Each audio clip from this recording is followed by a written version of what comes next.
नमस्कार दोस्तों। सबसे पहले तो मैं आप सभी को रमज़ान की ढेर सारी मुबारकबाद देना चाहता हूँ कि आप लोग खुश रहें, स्वस्थ रहें, अच्छे से रहें, क्योंकि रमज़ान का ये पाक महीना पूरे 1 महीने चलेगा। और इस दौरान आप सभी से मैं एक निवेदन कर रहा हूँ कि आप लोग सोशल डिस्टेंसिंग का पालन करते हुए रमज़ान को पूरा करें, क्योंकि आप सभी को पता है कि कोरोना एक ऐसी महामारी है जिसका अभी तक कोई समाधान नहीं हो पाया है। इससे बचने का एकमात्र उपाय सिर्फ और सिर्फ सोशल डिस्टेंसिंग है, क्योंकि अगर आप और हम सोशल डिस्टेंसिंग का पालन करेंगे तो ही इस महामारी से निजात पाएंगे। आप सभी को पता है, क्योंकि भारत की सरकार, केंद्र की सरकार लगातार बार बार ये कह रही है कि सोशल डिस्टेंसिंग ही एक ऐसा उपाय है, एक ऐसा जरिया है, एक ऐसा एग्ज़ाम्पल है कि आप कोरोना से आप बच सकते हैं। क्योंकि आपको पता है, अमेरिका से लेकर के यूरोप तक तमाम ऐसे देश हैं जहां पर कोरोना से हज़ारों लोगों की मौत हो गई है और लाखों लोग कोरोना नामक इस वायरस से परेशान हैं। भारत में भी ये संख्या 20,000 से ज़्यादा हो गई है। 20,000 से ज़्यादा लोग कोरोना से प्रभावित हैं और सैकड़ों लोगों की मौत भी हो गई है। तो अगर आप रमज़ान के महीने में अगर आप सोशल डिस्टेंसिंग का पालन करते हैं तो आप खुद तो स्वस्थ रहेंगे ही, खुद तो कोरोना से बचेंगे ही, साथ साथ दूसरों को भी कोरोना होने से बचाएंगे। ये कहना इसलिए भी ज़रूरी था क्योंकि कोरोना पिछले फरवरी से, ऑलमोस्ट फरवरी से इंडिया में है। इंडिया में फरवरी से है कोरोना, और तब से लेकर के अब तक धीरे धीरे कोरोना बढ़ रहा है, कमा नहीं है, बढ़ रहा है। ये अलग बात है कि रफ्तार कम है, और भगवान से यही कामना करते हैं कि इसका रफ्तार साफ ख़त्म हो जाए। लेकिन ये तभी ख़त्म होगा जब सोशल डिस्टेंसिंग का हम सब मिलकर के पालन करेंगे, क्योंकि केंद्र की सरकार बार बार कह रही है कि सोशल डिस्टेंसिंग ही एकमात्र उपाय है जिससे आप कोरोना से बच सकते हैं। आप या मैं, कोई भी नहीं चाहता कि लॉकडाउन हो देश में, लेकिन लॉकडाउन मजबूरी में किया गया है। कि लॉकडाउन ही एक ऐसा उपाय था या उपाय है जिससे हम सब बच सकते हैं।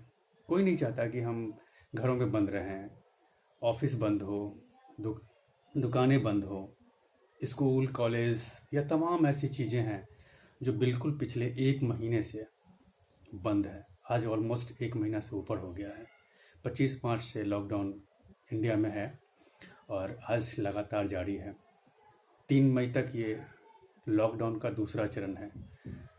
लेकिन ऐसा लग नहीं रहा है कि ये लॉकडाउन 3 मई के बाद खुल जाएगा। मुझे जो लग रहा है कि ये लॉकडाउन बढ़ेगा, 15 मई तक जाने की संभावना है। ये अलग बात है कि सरकार धीरे धीरे कुछ चीज़ों पर रियायत दे रही है, कुछ चीज़ें खुल गई है, और उम्मीद करते हैं कि धीरे धीरे ही चीज़ें खुलें ताकि स्थिति सामान्य हो। जब स्थिति सामान्य हो जाएगी तो हम सभी लॉकडाउन से बाहर आ जाएंगे, क्योंकि कोरोना से बचना ज़रूरी है।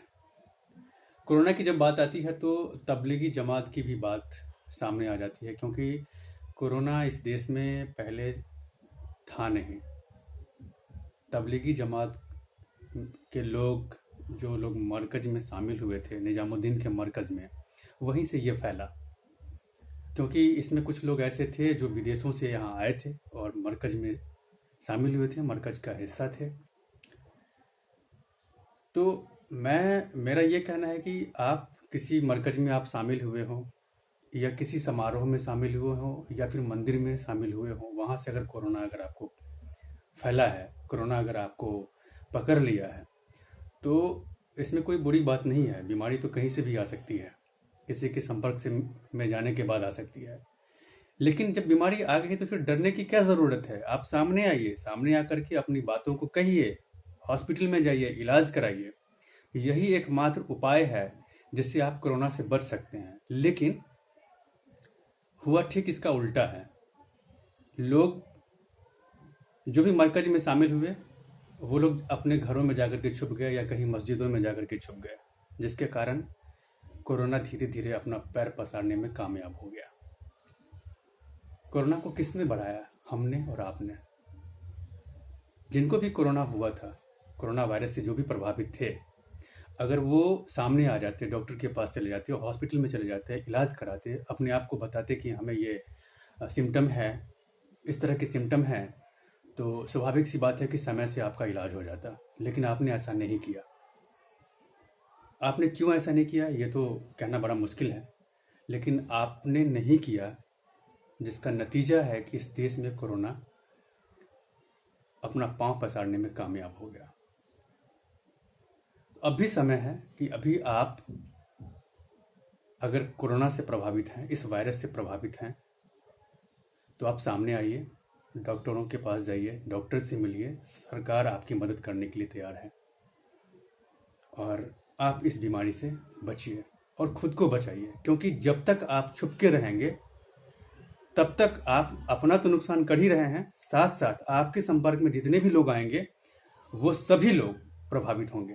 तो आप सोच सकते हैं कि आप अकेला मरीज नहीं हैं, आप अकेले नहीं मरेंगे, आपके साथ साथ तमाम वो लोग भी मरेंगे जो लोग आपके संपर्क में आएंगे। क्योंकि इस बीमारी से बचने का अभी तक कोई कारगर दवा सामने नहीं आई है। कारगर दवा का अभी तक दवा बनी नहीं है। अभी तक चीज़ें जो सामने आई है उसमें सिर्फ और सिर्फ सोशल डिस्टेंसिंग की बात हुई है कि सोशल डिस्टेंसिंग जितना से जितना हम कर सकें हमें करना चाहिए। हम घर से ज़्यादा ना निकलें, घरों में बंद रहें। कुछ ज़रूरत की चीज़ें हैं जिसे लाने के लिए आपको बाहर जाना है, सब्जी दूध से लेकर के जो भी है, जो मतलब खाने की जो भी चीज़ है वो लाने के लिए जाइए आप। लेकिन इसके लिए भी आपको मास्क लगाना ज़रूरी है। मास्क हो, गमछा हो, जो भी हो। ये सरकार पिछले 1 महीने से लगातार कह रही है, केंद्र की सरकार। वो किसके लिए कह रही है? वो खुद के लिए नहीं कह रही है, आपके लिए कह रही है, हमारे लिए कह रही है। प्रधानमंत्री लगातार बार बार आ रहे हैं, बार बार प्रेस कॉन्फ्रेंस कर रहे हैं, बार बार देश को संबोधित कर रहे हैं। क्यों कर रहे हैं? क्योंकि उन्हें चिंता है हमारी, आपकी। क्योंकि अगर हमें कुछ हुआ तो नुकसान किसका है? हमारी फैमिली को होगा।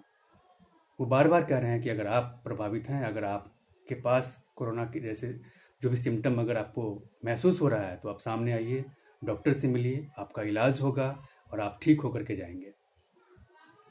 तो मेरा यही कहना है कि आप जितने भी लोग हैं, पूरे 1 महीने रमज़ान चलेगा अभी, तो रमज़ान में आप सभी से मेरा अनुरोध है कि आप सभी लोग सोशल डिस्टेंसिंग का पालन कीजिए और दूसरों को भी सोशल डिस्टेंसिंग का पालन करने के लिए प्रेरित कीजिए।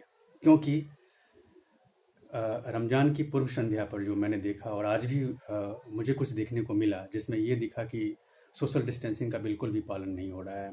सब लोग एक साथ बैठ कर के, कई जगह से ऐसी तस्वीरें आई हैं जिसमें नमाज एक साथ बैठ के पढ़ रहे हैं, या फिर बाज़ार में भी शॉपिंग करते वक्त सोशल डिस्टेंसिंग का पालन करते हुए नहीं दिखा। तो ये सब नुकसान करेगा। सोशल डिस्टेंसिंग का पालन अगर आप नहीं करेंगे तो कोरोना से आप पार नहीं पा सकेंगे।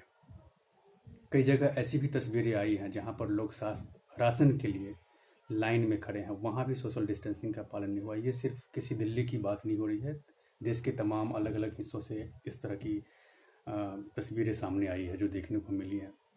तो यहाँ मैं सिर्फ और सिर्फ तबलीगी जमात के बारे में बात नहीं कर रहा हूँ, मैं उन तमाम लोगों के बारे में बात कर रहा हूँ जो भी सोशल डिस्टेंसिंग का पालन नहीं कर रहे हैं। सोशल डिस्टेंसिंग का पालन करना बेहद ज़रूरी है। जितना सोशल डिस्टेंसिंग का आप पालन करेंगे, कोरोना पर काबू पाने में सरकार कामयाब होगी और लॉकडाउन ख़त्म होगा। तो ये हमें और आपको तय करना है कि हम और आप कितना सरकार के साथ खड़े हैं। एक बार फिर से मैं आप सभी को रमज़ान की ढेर सारी मुबारकबाद देता हूँ कि आप सब लोग स्वस्थ रहें, अच्छे से रहें और सोशल डिस्टेंसिंग के पालन के साथ साथ रमज़ान में नमाज अदा करें। धन्यवाद।